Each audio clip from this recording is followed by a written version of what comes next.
ये क्वेश्चन भी थोड़ा सा विचित्र, विचित्र इन द सेंस इसका भी आपको दो पॉसिबल आंसर है। इसका एक्चुअली में दो पॉसिबल आंसर है और एनटीए ने सिर्फ एक ही आंसर को एक्सेप्ट किया है, विच इज अगेन थोड़ा सा अनफेयर। फाइनल आंसर की में उन्होंने एक ही ऑप्शन को दिया है आंसर में। तो ये सवाल का थ्योरी हमने अपने थर्मोडायनेमिक्स वाले कॉन्सेप्ट वीडियो में ऑलरेडी देख रखा है। आपके पास प्रेशर वर्सेस वॉल्यूम का ग्राफ रहता है अगर, तो स्लोप के बेसिस पे हम जज कर सकते हैं कि भैया बी बी आइसोथर्मल है कि ए आइसोथर्मल है, कौन सा एडियाबैटिक है।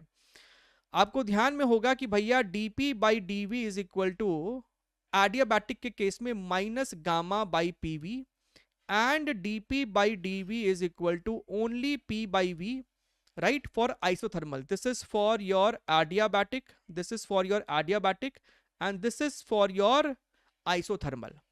तो भैया जब आइसोथर्मल है तो आप देख सकते हैं कि स्लोप का मैग्नीट्यूड कम है और एडियाबैटिक में स्लोप का मैग्नीट्यूड ज्यादा है। मैग्नीट्यूड पे अभी हम फोकस कर रहे हैं, स्लोप का मैग्नीट्यूड ज्यादा है एडियाबैटिक में, यानी सर एडियाबैटिक में स्लोप ज्यादा स्टीपर होगा, एडियाबैटिक में स्लोप ज्यादा स्टीपर होगा।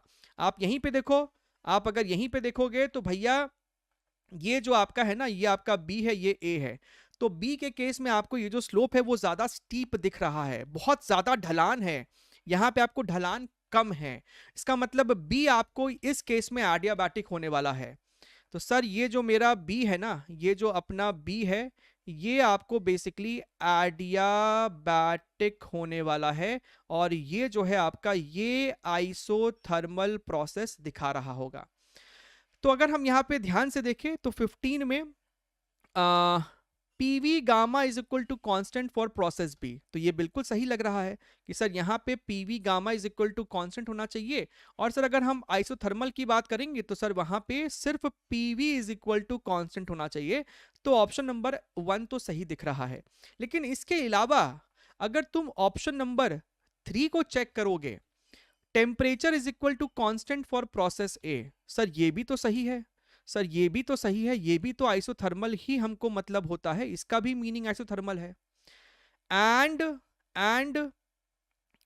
P gamma minus 1 upon temperature gamma is equal to constant, even ये भी आपको एडियाबैटिक वाला ही है, this is also your for adiabatic. तो इस लिहाज से ऑप्शन नंबर 3 भी आपको सही होना चाहिए था। ठीक है, so both A and C, rather both 1 and 3 are correct। NTA ने अपने फाइनल आंसर की में सिर्फ और सिर्फ ऑप्शन नंबर 1 को ही फाइनल आंसर की एक्सेप्ट किया था। ठीक है,